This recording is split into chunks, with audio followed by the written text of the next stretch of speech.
Yang kedua, faktor-faktor yang memengaruhi perencanaan karir yaitu dari dasar karir. Jadi dilihat dari dasar karirnya. Nah, setiap orang itu dia bisa punya aspirasi, punya latar belakang, punya pengalaman yang berbeda, ya. Nah, di sini ada 5 perbedaan motif dasar karir ya yang akan menjelaskan jalannya orang-orang itu untuk memilih dan mempersiapkan karirnya ya, atau disebut dengan jangkar karir atau career anchors ya. Nah, yaitu apa aja di situ? Yang pertama, kemampuan manajerial. Jadi ini motif dasarnya, kemampuan manajerial. Di mana di sini tujuan karir ya bagi para misalkan kemampuan manajerial ini sudah levelnya udah level pimpinan lah, level manager gitu ya. Itu tujuannya di sini adalah untuk meningkatkan kualitas dari dirinya atau kompetensinya ya, dari sisi analitisnya, kemampuan emosionalnya gitu ya. Nah, para manajer di sini nih bisa menggunakan dasar ini untuk mengatur orang atau karyawannya ya. Ada kemampuan fungsional teknis yang kedua. Jadi di sini digunakan oleh para teknisi yang akan melanjutkan pengembangan dari bakat teknisnya. Jadi di sini orang-orang di motivasi yang kedua ini ya, dari kemampuan fungsional teknisnya ini, dia tidak mencari kedudukan dalam manajerial tetapi lebih kepada pengembangan terhadap skillnya. Lalu yang ketiga, motif keamanan. Jadi dasar karir ini digunakan untuk kesadaran keamanan individu ya, untuk memantapkan kesadaran karirnya ya. Nah, terlihat di sini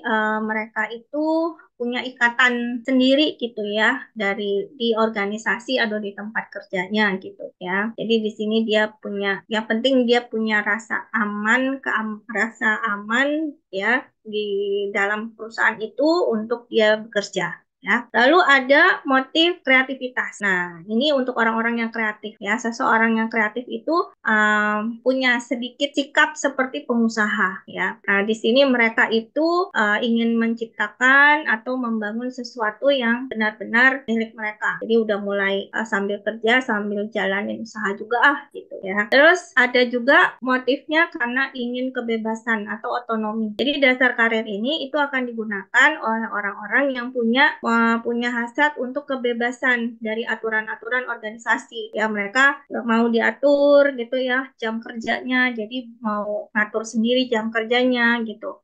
Ingin jadi bos gitu ya dan menentukan langkah mereka sendiri. Nah, ini berarti masuknya yang tadi yang saya bilang tadi ya di kuadran yang ketiga, yaitu dia mau mikir sebagai pengusaha ya atau wirausahawan. Oke. Jadi kalau tahapan tadi ya, tahapan perjalanan karir, kalau ini sekarang tahapan di dalam manajemen karir ya, di dalam proses tadi ya, mulai dari perencanaan sampai dengan pengembangannya. Ada 3 di sini, yaitu career exploration ya, di mana di sini di tahap ini itu perusahaan atau organisasi akan meneliti apa yang dilakukan, apa yang ingin dilakukan untuk karir masing-masing karyawannya. Nah, di tahap kedua itu adalah career development, di mana di sini ada upaya-upaya untuk meningkatkan kompetensi SDM-nya ya agar bisa menduduki satu jabatan tertentu atau jabatan berikutnya. Di tahap ketiga itu ada political system, berarti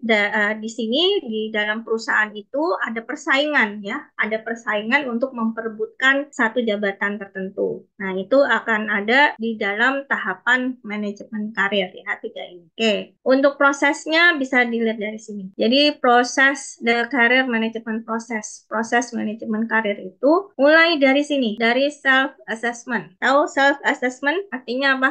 Penilaian sendiri, Bu. Hah? Apa? Penilaian diri. Penilaian diri. Penilaian Jadi, kompetensi, Bu. ya gimana? Kenapa? Suaranya kurang. Penilaian kompetensi, Bu. Betul ya. Jadi mulai dari penilaian diri sendiri dulu gitu ya, penilaian si individunya, kompetensinya ya, terus kemudian prestasinya juga gitu ya. Nah, dari situ baru di cross check dengan realitanya ya, reality check. Setelah itu baru dibuat perencanaan karirnya dan baru kemudian karir development-nya. Jadi pengembangannya. Ya, ini berdasarkan sumbernya saya ambil dari McGraw-Hill. dan Erwin. Nah, ini menilai diri sendiri itu adalah satu tahapan di mana seseorang itu atau karyawan itu dia bertanya ya. Jadi mengenali dengan sangat baik apa yang ada di dalam dirinya, potensinya, kompetensinya gitu ya, untuk bisa merencanakan karir. Jadi mengenali di situ kesempatan-kesempatan atau kendala-kendala, konsekuensi-konsekuensi serta nilai-nilai yang berhubungan dengan kesempatan karir. Nah, setelah itu menetapkan tujuan karir, ya, di situ reality check-nya. Jadi sesudah orang itu dia bisa punya apa namanya dianalisis SWOT-nya lah ya dari sisi strength dan weakness-nya gitu ya. Nah, berarti di situ dia sudah tahu tujuan karirnya itu mau kemana. Baru kemudian disiapkan rencana-rencananya ya dengan desain kegiatan apa aja ya melaksanakan rencana itu ya untuk apa namanya bagaimana bisa manajemen tingkat atas misalkan gitu ya harus bisa mengajak seluruh tingkatan atau membantu bawahannya untuk bisa meningkatkan karirnya. Nah, ini yang kita sebut dengan self assessment tadi. Jadi penilaian diri itu juga jadi satu proses ya, proses untuk mempelajari diri sendiri ya terkait hal-hal yang bisa memengaruhi kinerjanya mereka di masa depan ya.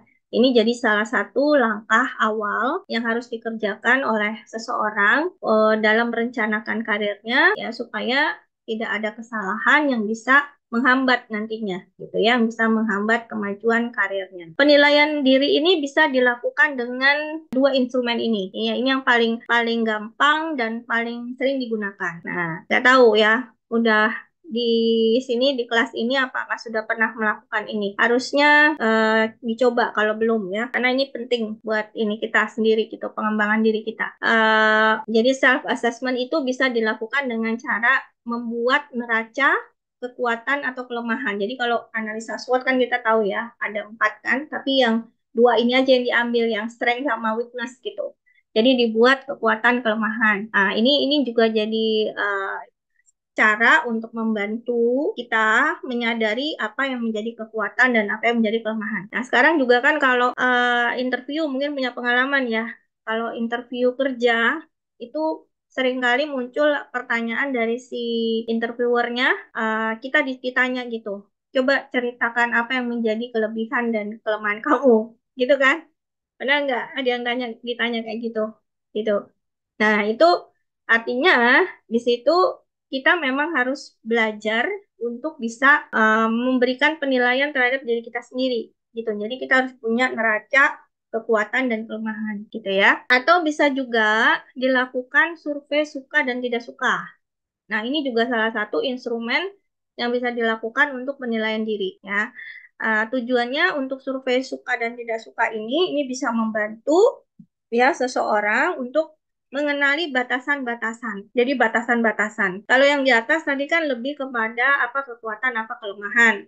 Nah, kalau survei suka dan tidak suka itu mengenali batasan-batasan yang kita buat sendiri gitu. Jadi di sini kita itu harus bisa mencari kualitas-kualitas yang kita inginkan dalam suatu jabatan dan atribut-atribut jabatan yang kita nggak inginkan gitu. Jadi misalkan saya sih pingin kerjanya itu yang ada di dalam ruangan, nggak terlalu banyak kerja di lapangan, misalkan kayak gitu gitu loh.